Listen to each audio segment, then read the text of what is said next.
you bland potato salad, egg roll eating motherfuckers. Listen up! The name of this skit is called The Shit I Don't Like. So when I say you know what I don't like, you gotta say what you don't like. What don't you like? Okay, so y'all got it? Yep. Alright. What I don't like. You know what I don't fucking like? What don't What you don't you like? like? Duan'ye? That I had to eat 10 hot dogs and my asshole looked like a pocket pussy after. You know what I don't like? What don't you What like? don't you like? That fucking judge made me a part of the 70s Down Syndrome Avengers. You know what I don't fucking like? What What don't don't you you like? That fucking centipede that I can't find. Yeah. But you know what else I don't like? What else don't you like? That fucking judge killed that poor little toy to wear his outfit. Woody from Toy Story. Yes, sir. And most of all, you know what I don't fucking like? What don't you What like? don't you like? That fucking Shinji speaks English and Japanese at the same time. I don't know if he's saying arigato or I gotta fucking go. You know what else I don't fucking like? What else don't you like? Nefty's fucking black hairstyle with the white lesbian spinoff. You know what I do hate? What do you hate? Delaney's thick ass Inspector Gadget shoes that she's always fucking wearing. But you know what else I don't fucking like? What don't you like? It's Ben's weak ass Nazareth hairline.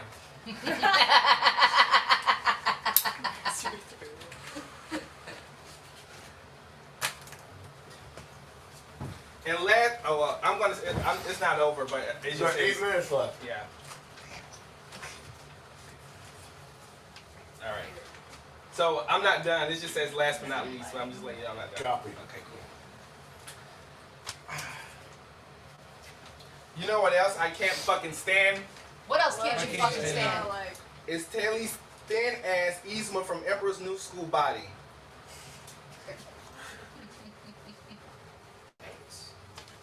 And you know what else just pisses me the fuck off? What else pisses you the fuck off? It's fucking Jet's microbladed windshield wiper ass eyebrows. Shucky ducky quack quack. And these are all the things an illegal immigrant can't fucking stand. That's it. 7.5 minutes left. I know.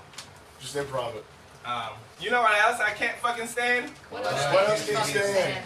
It's Jimmy's jittery ass body always around here yelling and screaming like a little cunt. You know what else I can't fucking stand? What else can't you It's stand? fucking Brian Cole Sprouts ass bang. You know what else I can't stand? What else can you stand? Trish's fake ass water tattoos that she's always trying to show off that can wipe off.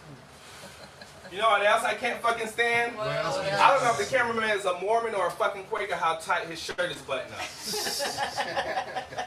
You know what else I can't fucking stand? What else can you stand? This bitch molesting every animal she holds.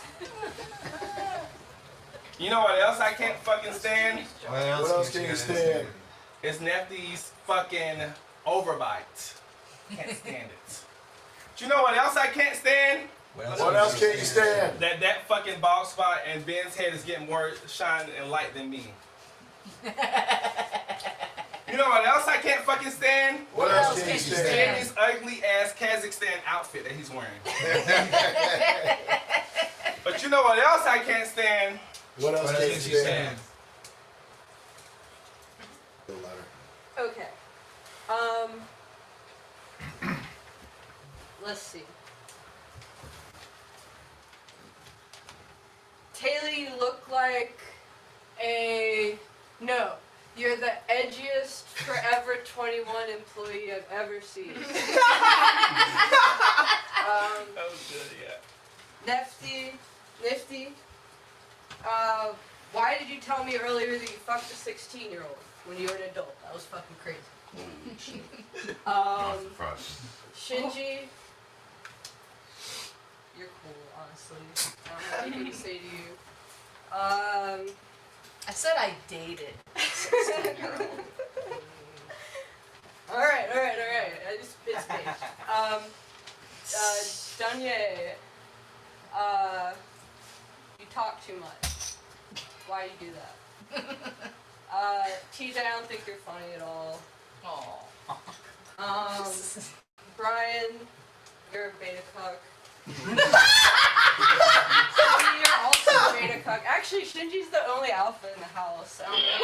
I will give that. I will say that. Someone should crack a Kekas'll joke about Gubas, Clark, or Soft. I'd kick my socks off at a top Kekmef Gubas joke. Jay. I don't know what that is. But yeah, I could tell from the way that you handled the women earlier in the wrestling room that that you know how to handle things. Amazing. Oh, and something about like how feminists need better conspiracy theories if like men are going to give women rights, like things that can't be proven, like You know what? I hate niggas who aren't funny. like stuff like tampons make cramps worse. I don't know, it's not even really a joke. And then I had a whole thing about like a whole caricature I was going to do about this like AI Rosie the robot.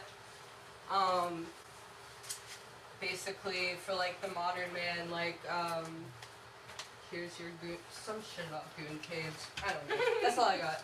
That's really all I got. Can you improv for 45 seconds? Oh yeah. I don't know what.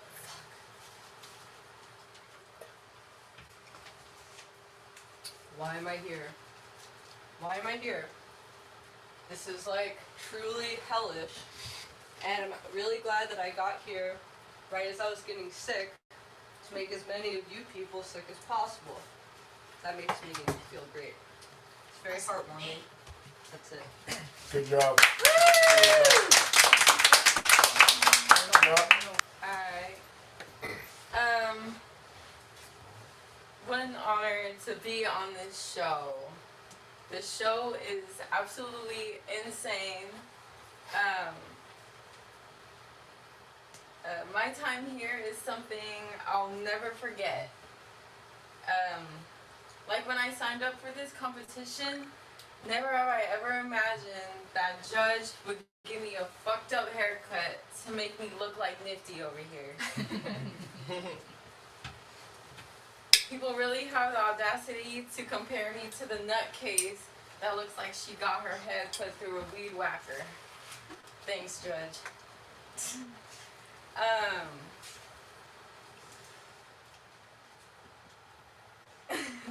This whole experience was pretty traumatic, but it's okay, because my life is always traumatic. I'm Filipino for starters. Like, that already says a lot. Okay. We're like the blacks of all Asians. We really don't fuck with anyone else, just like the blacks. Exactly. The other Asians don't really accept us because we're ghetto as fuck. But it's okay. At least we're still cooler than the actual blacks. But you know what's worse than the blacks? The gays. Here, here. I have an issue with the extremely open gays. The ones that talk about their sexuality consistently. No one wants to hear about how many dicks you want to shove up your ass, or how you want to turn a straight man gay. Duan'ye. I never said that, but that's a good joke. The LGBT whatever is so weird to me. It has such a wide spectrum that it's just retarded as fuck. I really feel like people have Down syndrome these days. Women that label themselves lesbian but date trans men are delusional. Y'all just be with pussy men that wear dresses. But also having a hatred for straight men, like, that makes no sense. Anyways, this house has some weirdos in it. Pretty sure a majority of the people in here have the tism. Like, Delaney and TJ for sure are two of them. I'm thinking that Delaney should share more of her kratom with TJ just to make him just as slow as herself. Then maybe he would stop rocking so damn hard. As for Jimmy, someone better get him a dog to shut that boy the fuck up. Keep him busy. TJ, I would beware of Tayleigh. She looks like a 12-year-old child midget. It's a trap. Production is trying to catch you slipping. Also, Brian, are you sure that gate alert thing is a joke? Because after seeing you deal with CK, I'm starting to think that she fucks you in the ass. Beta energy. She obviously wears pants. That's all I got. Yeah, that was solid. Yeah. That was not bad. That was good. Alright. We go around the room and roast y'all real quick. Tayleigh, when you first showed up here, all you kept police. Trish, you my hood rat day one queen. Don't let any of these fish get their slime up on you. But thank God you have immunity. Trish, that's all I have to say. Nifty, you keep mentioning that banana in the condom there, but I guess a whore doesn't understand an airtight seal. You're confused on how it's being preserved. Delaney, you are a racist drug addict. Jimmy, I know you don't fuck dogs, but you were still in the bestiality from all the whales you've been fucking. Duan'ye, you're black and gay, and you're like JB Smooth, but not funny. Shinji, you got your dick sucked by an old man. You're gay. Taylor, you 1000% did porn. TJ, you have to stop this bullshit if anyone's ever going to take you seriously in life. Please stop rocking all the fucking time. Thank you. Back to Nifty. Nifty, if your wife has a penis and you guys share men, that just makes you a straight slut and your wife a gay weirdo. Well, speaking of gay people, I wish you all would really chill the fuck out. You complain so fucking much about how hard it is in this country for you, but it seems really, really easy to be insufferable faggots 24/7. Yeah. Also, back to you, Nifty. Nifty, you make the Office references in 2023 and you're trying to be a stand-up comedian. What the fuck are you doing? Duan'ye, how would you feel if you didn't have breakfast this morning? I didn't. Thank you. Perfect. Thanks for the Also, I find it funny black people are obsessed with having pit bulls, the dumbest, most violent dog possible. And I'm going to show Native Americans for a little bit. I live around a lot of Native Americans, and every single stereotype about them is true. They're drunks, they're drug addicts, and they beat the shit out of their wives. But the one thing that bothers me is they can't grow beards, and this is true. Native Americans cannot grow beards, but I guess when you get so historically mogged, your T levels drop significantly generationally. Black people again, am I right? But seriously, what the fuck is up with you guys and not being able to heal the smoke detector? Do you think it's voodoo in the walls when you hear that chirp every 30 fucking seconds? Maybe that's why you guys are so tired all the time. That shit keeps you up. For someone who invented everything, you guys have a really hard fucking time with batteries.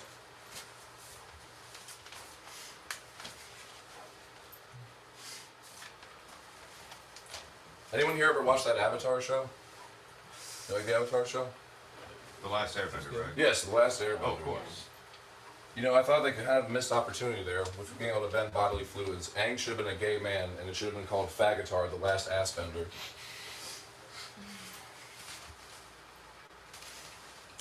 And then we're going to talk about differences between men and women for a little bit. And the biggest difference I've noticed in men and women is our reactions to fear. And the biggest way you can see this is reactions to childhood molestation. Whenever a woman is molested, they typically go and become a lesbian because they are now afraid of penis. Women run away and avoid their problems. Whereas when a young man is molested by another man, he spends the rest of his fucking life sucking dick and getting fucked in the ass to tackle his problems head on like a man. That was good. That was good. That was a good one. A lot of people ask the question, slut daughter or gay son? This question has never ever mattered to me because a slut daughter is an oxymoron. And I wouldn't have a gay son because I wouldn't molest my son.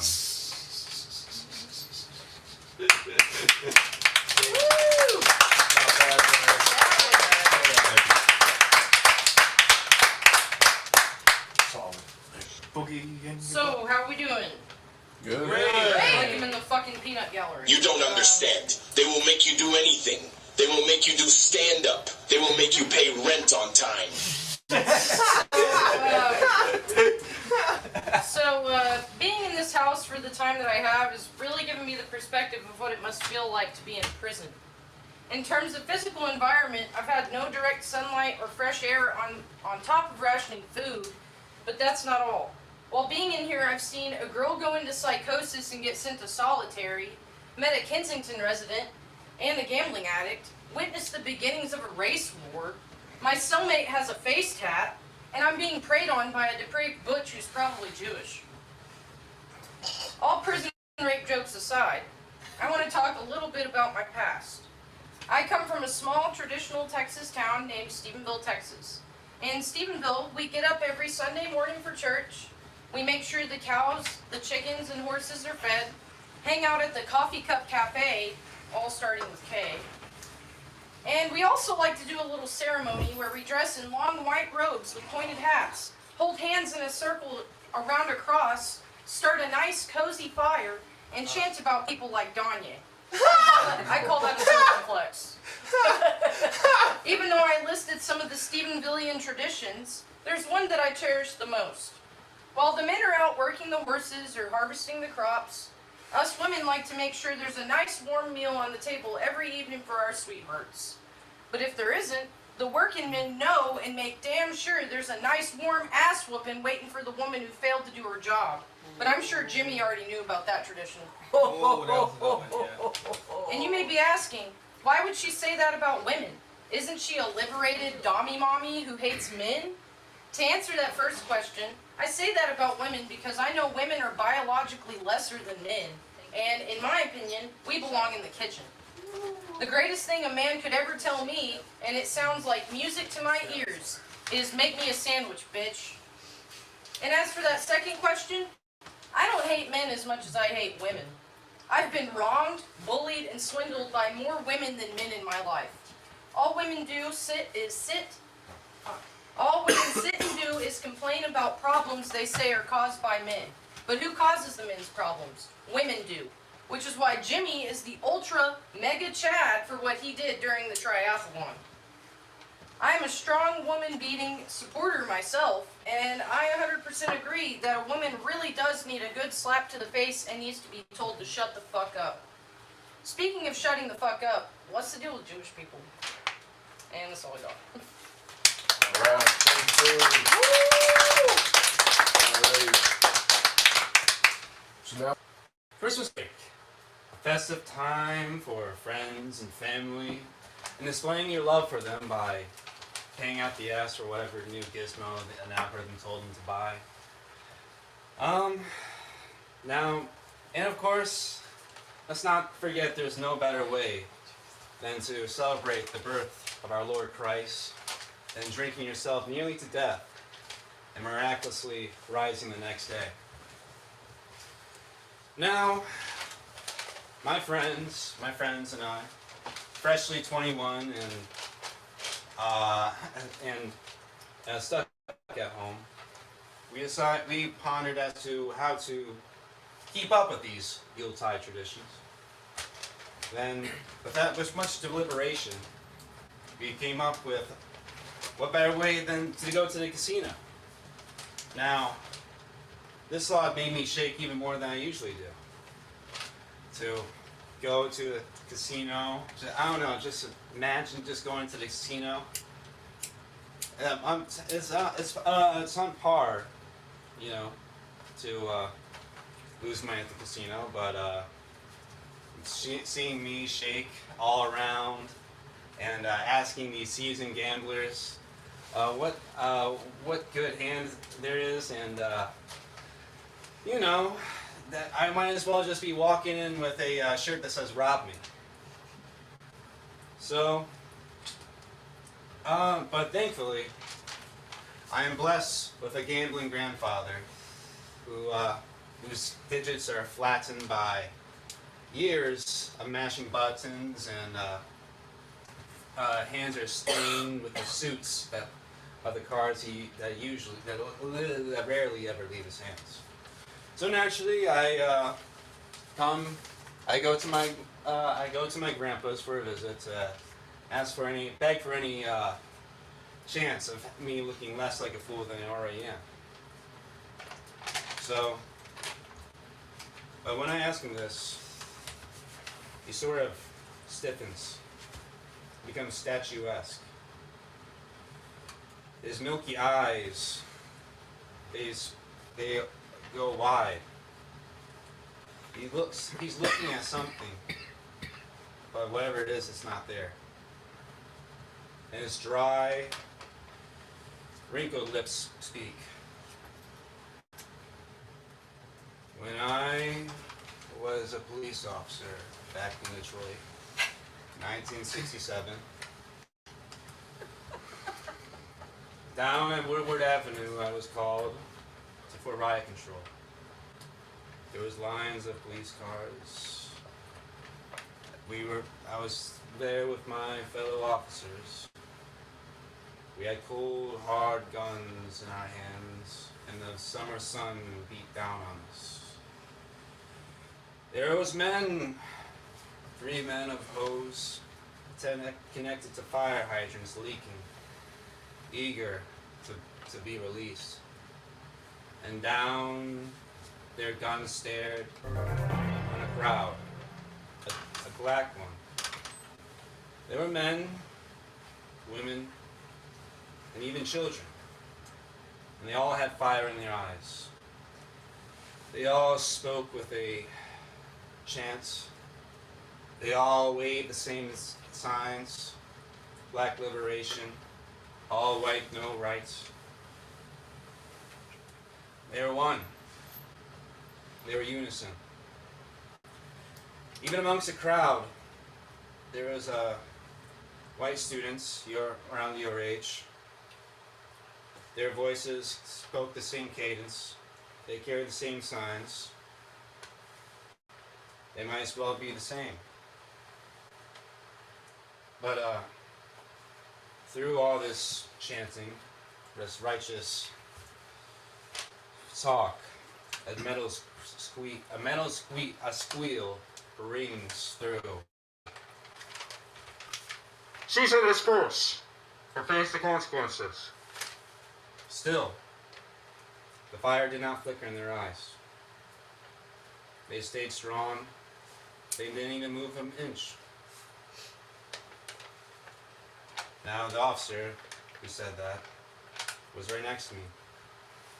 He said to me, "These niggers have so much cotton in their ears they can't even hear sense." Then he puts his microphone up to his face again. "Prepare fire!" All in unison, you just hear a click, and just within a moment, an explosion. All the ones in front fell first. They fell to the hard asphalt below them, and others began to run behind. But some of them would be hit by the jets of water that just shot them, just maybe just as hard as our own guns. Water began to flood around and flow about the bodies.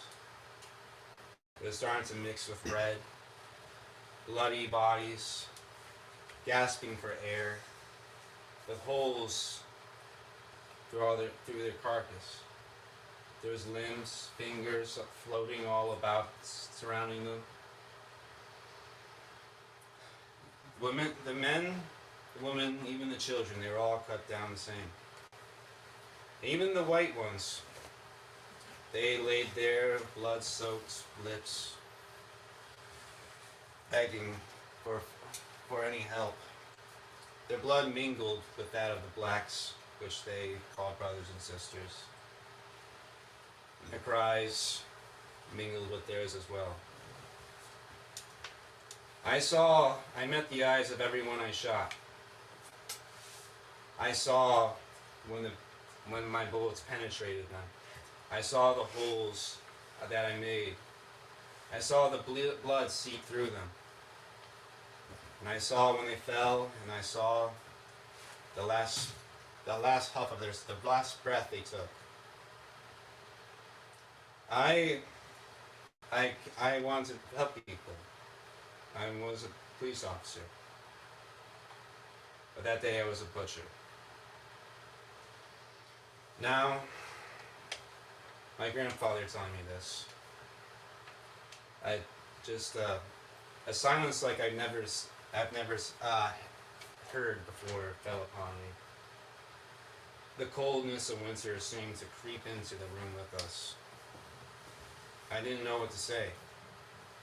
I never knew any of this happened. I never thought he was capable of such carnage. And we stood there for a moment, just sort of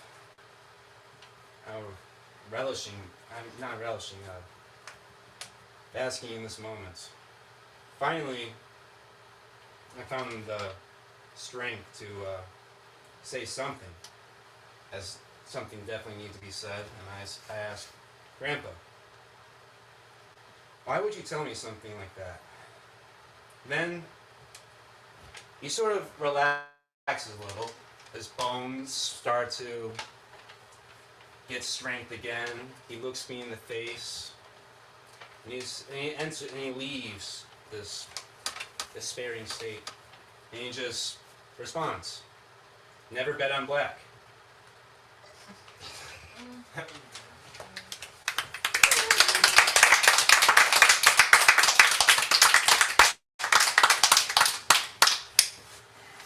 Begin. I'm not allowed any water, so allow me to clear my throat.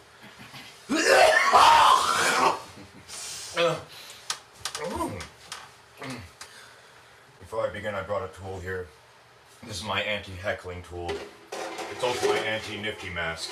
Nifty, I swear to fucking Christ, I will teach you what Ted Bundy was inspired by. Oh no, my anti-Nifty device. No problem. Before I begin, I want you to imagine a man so retarded and so traumatized. Imagine that, if you would. A man so retarded and traumatized that he can't even fit things together chronologically. His mind scattered, his brains turned to mush, his penis a terrific size, yet he doesn't know how to score with bitches. You don't have to imagine, that man is me. Before I also begin, I would like to do a good prayer to a silly god. This goes out to you, Tom Servo 3. Best wife whoever. Green penis. You see, Tom Servo 3 had a wonderful educational video. It was called The History of the Hiroshima Butt Plug. And there I learned the magic phrase that has stuck with me the rest of my life. You see, I'm on the wrong fucking page. That's how retarded I am. But you see, it all started. I was born in a spook-ass Cooks County Masonic hospital. Spooky for two reasons. One, it was a Masonic hospital. Two, there were a lot of blacks. Three, I'm retarded. I was born with a cone head and yellow skin. My mom got scabies, but that's beside the point. She kind of deserved it later on in life. You see, I was inspired by Rugrats. I had a very, very powerful memory even as a little baby. So when I saw Tommy Pickles, I knew what I had to do as a newborn. I had to get away with it while I still could. I had to sling crack. And by God, I became the best crack dealer in all of Chicago for a while. Owned a block squared, as in you owned 4 blocks and a cube. By extension, you owned the blocks across the street. It was good for a while. The cops never suspected a newborn. How could they? I was born with yellow skin, a cone head, and I was clearly retarded. It was good for a while until it wasn't. The cops began to catch on to me. So me and my family had to flee to Kansas. There things were good for a while. But then things became bad. We realized some really horrible fucking news. It was just absolutely god-awful. That news was Kansas is boring as shit. They advertised Dorothy's home, and all you see is a little shack surrounded by a bunch of junkies. Dorothy nowhere to be seen. You would hope she would give you a little nookie for traveling all the distance. But nah, Toto was dead. We're pretty sure the junkies were using him as a fleshlight. After that, we just moved on to Pennsylvania. Yes, sir, good old PA. Where apparently I'm one of the last ones with a southeastern Pennsylvanian accent. But that's not funny. That's just fucking weird and gay. I was sent to a lot of different places before preschool. I was mostly sent to YMCA daycares. My mother didn't really hand teach me potty train wise. You see, she would sit me in front of this VHS tape called Potty Time for Him. And it's through that VHS tape that I learned about Joshua and how Joshua had a little hole for making poo-poo. Naturally, that didn't teach me how to wipe my ass. So every time I took a shit in YMCA, I had to beg one of the teachers to wipe my ass for me. Eventually, my mom realized, wait a minute, I think I have to teach this retard how to wipe his ass. I don't think I can just sit him in front of a VHS tape talking about Joshua and how he has a hole for making poo-poo. I don't think that was good. So my mom taught me how to wipe my ass, and I was allowed to go to preschool. Preschool's a madhouse, you know? It's a non-stop bike war. Every day when we were let out for recess, it's every man, woman, and child for themselves. Each one of us running for the big wheel trikes. I'm sure we all remember them, they were the shit. Especially back in the day, you could score any bitch you wanted with one of those. But if you were slow, you'd wind up with a little tyke bike. That's one that you have to power with your own feet, like Fred Flintstone. Of course, this is the year 2000. Fred Flintstone moves got you no fucking bitches. This ain't no goddamn Stone Age shit. How the fuck were you supposed to drift and do ollies and whatnot if you didn't have a fucking big wheel trike? If you had the Fred Flintstone bike, you may as well have gone back inside. Of course, I remember there were times when me and the homie would get the bikes we wanted. Each one of us would be running the other off into the grass. See, the way that recess worked in preschool is, if you went into the grass with a big wheel, that was it. You were out, you were done, you were sent back inside. And by God, were we vicious. Run each other off the road, feet getting crushed in between the big wheels. Probably committed some more crimes, but we didn't care. We were 4 years old. We were just learning our shapes and colors and shit. We couldn't have known that. And truthfully, we didn't care. I'll never forget, though, there was one day that me and my homie, we finally made it. We were the bike pimps of that recess. It was just us at the end. And I remember riding in the sunset around the playground, avoiding the grass for a while. Until we got bored and we ran our bikes into the grass, and then the teacher sent us inside. And then, of course, afterwards I got sent into elementary school. I learned some very, very important life lessons then. The first one I learned in kindergarten. Yes, kindergarten. You see, my elementary school was destroyed by a tornado. So when I first went to school, I thought it was really cool. There were barely any lights on anywhere. It was all dark, dingy, leaky. You could see every single pipe. You'd look up to the ceiling, but the ceiling wasn't there. It said it was just a hole with two big old-ass double doors. I wish that schools fucking looked like that. That shit was awesome. But that's not the lesson I learned. That school was gay and didn't look cool and all crumbling and gothic. No, you see, what I learned was at one recess. My daddy just taught me how to pee outside, you see. He was tired of me sitting on the toilet like a sissy. So, one day I have to pee at recess, and I say, okay, I'll just go find a tree. So I found a tree at recess, and I peed on it. And then my kindergarten teacher grabbed me by the arm saying, "This isn't a peeing class!" I was very proud of myself, because ever since then I started a school tradition.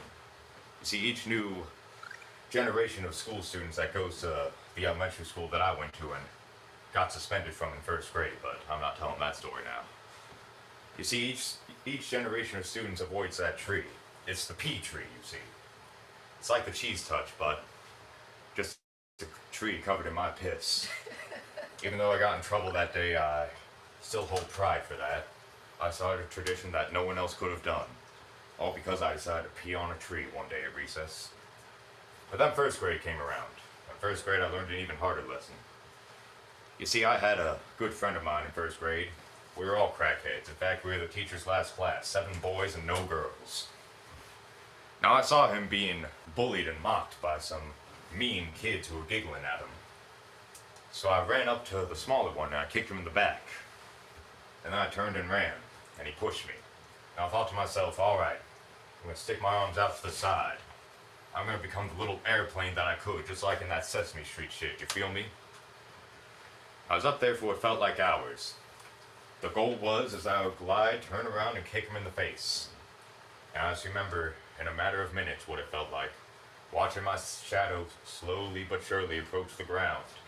And I did a one-hand clap with this hand. Still clicks to this day. And that's why I learned you can't fly like that. Can't fly just by sticking your arms out to the side, no matter how fun that would be. Later on, I also learned an important life story. You see, my parents took me to go see Santa Claus, and I was really happy. I was extremely happy, the happiest I'd ever been.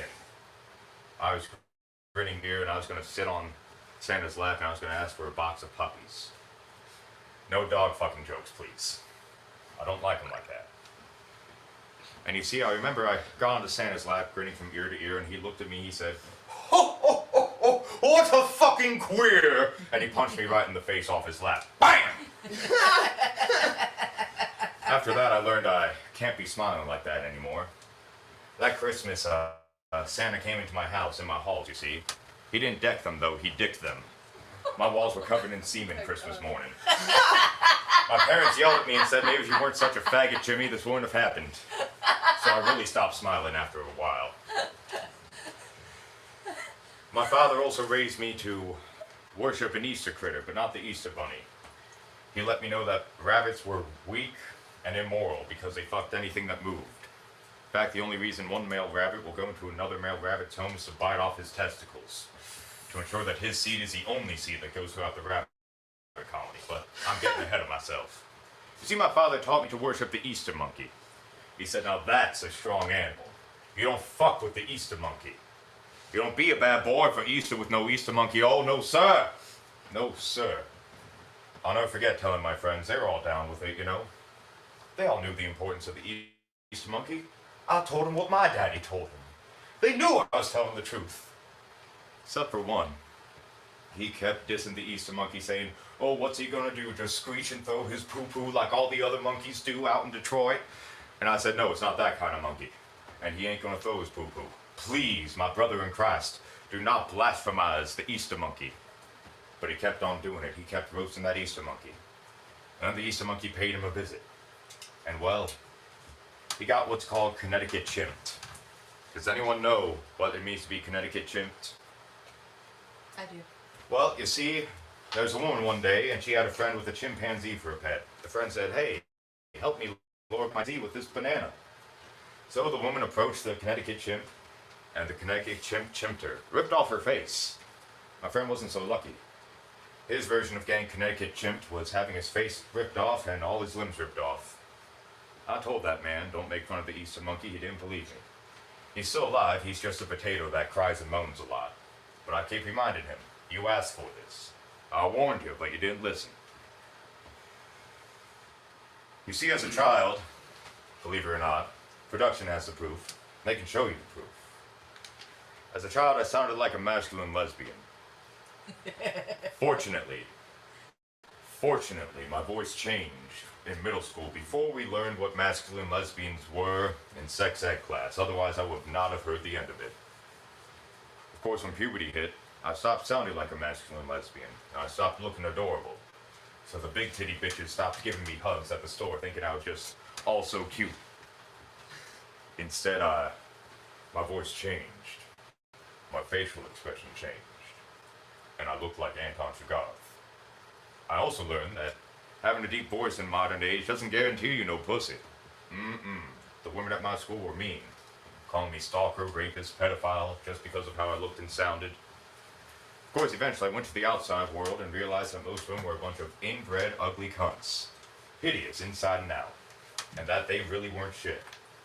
A wise man once said, I will have no whores, because whores are a penny a score.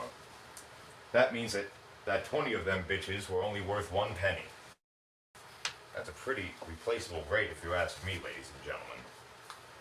And then, of course, with my Anton Chigurh looks activated, I learned to make them call it. They, of course, doubted me, and they thought that they weren't going to lose much. Until I gave them a double mastectomy, machete style. And, well, I gave the flat-chested girls that were nice to me the titties I just chopped off. Everyone was happy. Now, this is going to be really fucked up, you see. My life was cursed. Somehow throughout my life, there would be a bunch of strangers who I'd always mistake to be my substitute teachers. I'd always get taught the wrong shit in it. You see, when I was 4 years old, a nice old man approached me at preschool, and I thought, oh, this must be the substitute. And he sat me down and he showed me a fine movie. Winnie the Jew. You see, in Winnie the Jew takes all of 100 Acre Wood's money. And he keeps it all to himself and just keeps eating it. In fact, I remember a scene very specifically. Piglet went up to him and said, oh, Jew Bear, please. 100 Acre Woods, we have no money. We're all starving, we can't pay rent. And he said, shut up, Goyim. Just give me more smeckles of money. Turns out the guy's a neo-Nazi. I don't know what he found in me, but he took a liking to me and tried to convince me to come to his side. Maybe I reminded him of the fear of her. You know, brown hair and green eyes, clearly a mud of a bunch of different races.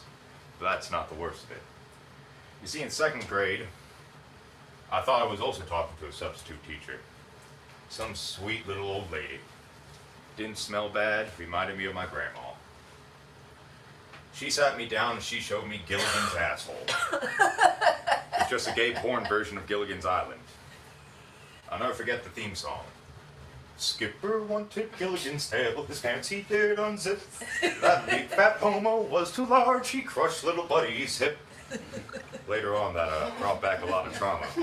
You see, when my parents finally bought cable and I didn't have to watch PBS Kids anymore, they got into TV land to relive nostalgia. Anytime Gilligan's Island came on, I had to leave the room. The flashes of gay porn from that incident just raced through my mind and I couldn't handle it. You ever seen a fat homo break a twink's hip? It's not a pretty sight. In middle school, I was tasked with reading a book. Again, by someone who I thought was a teacher. I was tasked with reading The Diarrhea of Anne Frank. You see, it's about this incestuous lesbian named Anne Frank, and how she talks about how she loves to finger herself, and she wants to finger her sister and squeeze her sister's breasts. By the end of the book, she eats a batch of bad strawberries and has the worst diarrhea recorded in Nazi Germany history. And then the Nazis come up the stairs and find her. After the war was over, her father found her diary and said, "Oy vey, this is the hottest smut I've ever read in my life. God damn." So he published a guerrillion copies and sent them all around the world so everyone could enjoy the smut that his daughter wrote. Then, of course, that's about 16 minutes. You got any bangers in there? I got more. We ain't seen the top of it yet. I'll go fast. I'll go faster. Give the funniest one. Hang on. I wasn't even safe from PBS Kids. There's a show called Between the Lines, but whenever I was watching that channel, they'd show me a show Between the Loins. I went, hey now, hey wow, check out what's between the loins. None of that shit was fucking washed. You realize how fucked up it is when you're a 5-year-old boy and you gotta worry about your dick being that fucking filthy? Shit was nasty. And the worst part was, when I fucking had the courage to tell my father that I wanted to be a steam engine when I grew up, he looked at me and he said, "No son of mine's going to be a steam engine!" And he sent me to normal school. It was really stupid and gay, and I hated it. But you know, it's all good, ladies and gentlemen, because at 3 years old, I was a big fan of Blue's Clues. Blue's Clues trained me. And it's thanks to this training in Blue's Clues. 17 minutes, Jimmy. You gotta... This is the last one. I'm guaranteed an audience with God to ask him one question. Because you see, in Sunday school, before they kicked me out for being a goofy kid, they had us draw these little Jesus gingerbread men. I'll never forget just drawing it down. My own little Jesus gingerbread man. Eyes, nose, mouth, buttons, and a big penis. And you see, somehow at age 3, I instinctively knew that if you were a man, having a big penis was key to your success and happiness. Jeff just broke something. And that's how I know that no matter how hard I sin, God will at least allow me one question to him. I did portray his one and only son as being hung as a horse. And, well, yeah, you want me to shut up now. So. What's the one question you would ask? Why?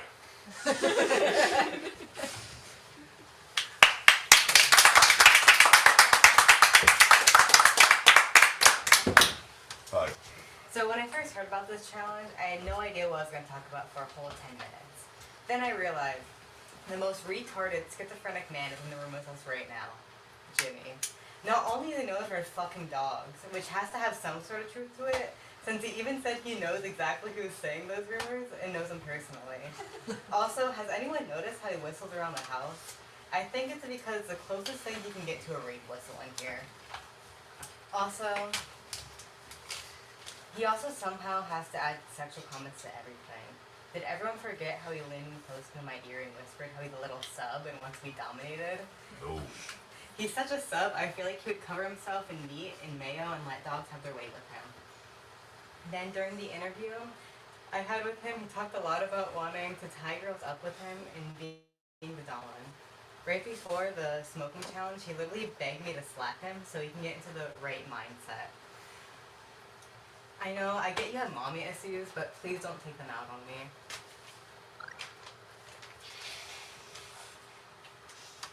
But I think my short time on the show, I'm slowly beginning to understand this guy. Everyone here, especially me, knows he loves to physically abuse women. Can you really blame him though? It's the only physical contact he can get, especially if they're 100 pounds lighter than him.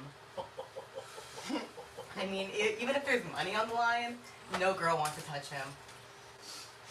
I know, my first day on the show, I interviewed him about his sex life. Something I quickly realized about this though is that his dick size and body count kept changing. I mean, body count wise, it makes sense when half the body count is dogs. Another thing he mentioned during the interview is that women only want to have sex with him to steal money from him or use him in some sort of way, which doesn't make sense at all because all he can talk about is how poor and sad his life is. I know, listen, I understand. Some people even say I have addictions, but the length you go to just drink is insane. I promise you, if you go 3 hours without day drinking or making prison wine in the bathroom, you will be Prison okay. wine? And last thing to say is, go circumflex. Hey, yo, hold up. You gotta do like another minute and a half at least to get. Alright, so I feel like we haven't talked about your schizophrenia enough right now. Why Melinda Gates divorced with Bill Gates? Because Bill Gates' dick is Microsoft. Hello, I'm Shinji. Nice to meet you. So yeah, I prepared one episode, about my story. So it's my experience. It's very long time ago. So yeah, to satisfy yourself, like where will you go? Yeah, most of Japanese people like go to the hot spring, like onsen, like public bath. Yeah, my mom like often take me to the like local onsen, local hot spring, a lot. Like when I was young.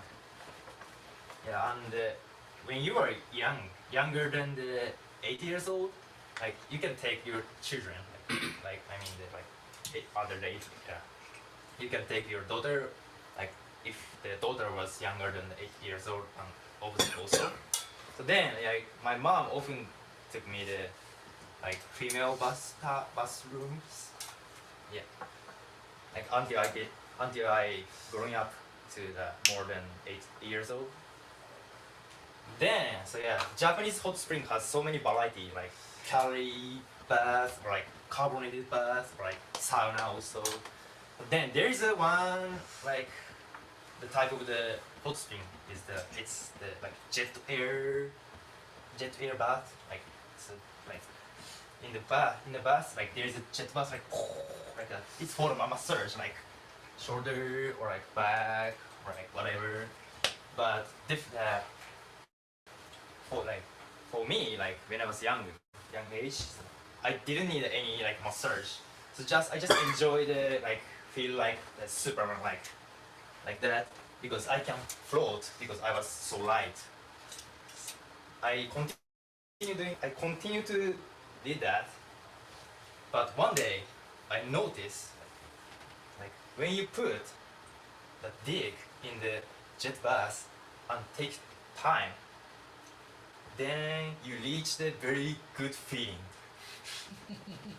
Yeah, I reached the orgasm. I didn't know about the like masturbate or like or any stuff like nasty stuff. So I just feel good. So that timing, I was kind of addicted to the like jet bus Superman masturbate. I kept continue a lot and a lot. Like when you finish that, I went to the saunas and take a time and go, oh my god, I want to feel more. Then I go to the jet bus and feel and came and like, I kept continue. I felt good.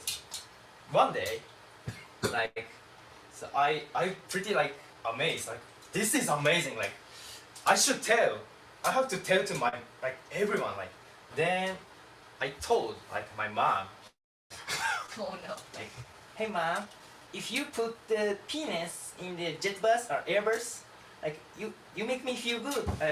That makes me feel good. Then like my mom's the facial emotion like suddenly changed. Then she said, "Stop it! Your dick fell off." Then like for me, like I was young, like maybe that timing, but I was like 7 years old. Like 7 years for that word for seven, that word is pretty tough for 7 years old. So then I pretty scared about my dick fell off, but I couldn't finish it. Like even my mom said about that thing, I kept continue. Yeah. But then I continued until like 12 years old. Then when I entered the middle school, so there is a school trip for the like rural Japanese area. Then we went to the like rural Japanese area like called Nagano. Then we stayed in the like Japanese local cottage. It's not like hotel. It's like more like personal like individual like hotels like cottage. Then like the boys stay with one of the like very old house, but the problem was there is a like huge public bath there, and there's a bus stop, huge shared bus stop. Yeah, there was the like airjet bus. Then that moment that like when I was 12, I still didn't know about the like, masturbate or like jerk off thing. So like I just said naturally to my like classmates, say, oh, if you put the dick in the jet bus, that makes me feel good. Then my friend says, okay, try it. Then yeah, I tried in front of the like 10 of the classmates. Like like that. I just like that. Then everyone was like.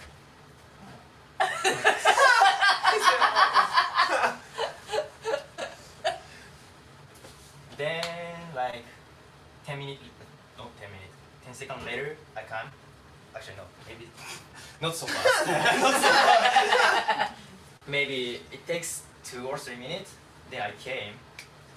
Then I get out of the bus with boner. Then everyone like watch me like, wow, like so amazed and I squeezed my dick in front of the like 10 of the classmates. Then like the sperm like come out. Oh my god. Then I squeezed. Then that moment everyone says, "Oh my god, what is that? It's amazing!" Like because no one knows the jerk off like cum or everything. Yeah, that was my first experience of public jerk off. That's all. Thank you.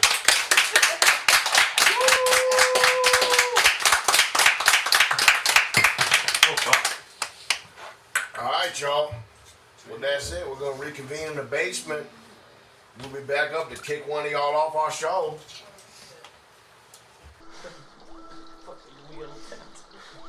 I don't have one, man. No black sun. You're gonna have the most racist audience, probably.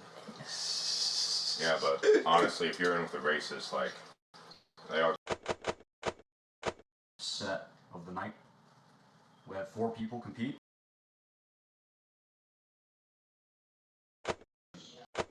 Jimmy, Tayleigh, TJ. We want to ask you which of those four had the worst set. Drop the fanfare. Let's be objective. Who lost? Your decision. Tell us now. We didn't expect everyone to be pros, but we asked everyone to give it their best shot. And we want to know who objectively was the best and who was the worst.